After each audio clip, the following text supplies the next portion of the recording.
नमस्कार मित्रांनो, जय महाराष्ट्र। संपूर्ण महाराष्ट्रासाठी अत्यंत दुःखद बातमी।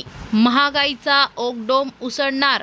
पंतप्रधान नरेंद्र मोदी यांनी नुकतेच देशवासियांना पेट्रोल आणि डिझेलचा जपून वापर करण्याचे तसेच सोने आणि परदेश प्रवासावरील खर्चही कमी करण्याचे आवाहन केले होते।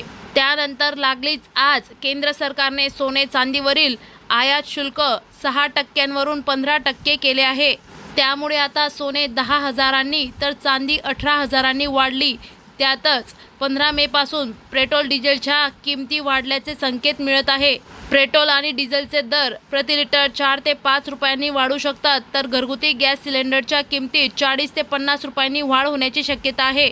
एकूणच महागाईच्या आगडोंबात सामान्य लोक होळपणारच आहेत। आंतरराष्ट्रीय बाजाराच्या कच्च्या तेलाच्या वाढत्या किमती आणि जागतिक तणावाचा परिणाम म्हणून इंधन दरात वाढ झाली आहे। पश्चिम आशियातील संघर्षामुळे निर्माण झालेल्या ऊर्जा आणि संकटामुळे सरकारने काही कठोर निर्णय घेतले, ज्यामुळे महागाई वाढू शकते।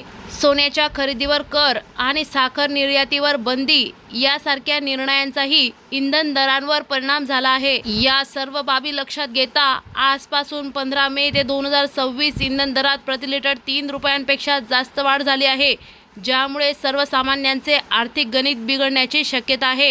या दरवाढीमुळे महागाई वाढेल, ज्यामुळे सामान्य माणसांना मोठा फटका बसेल।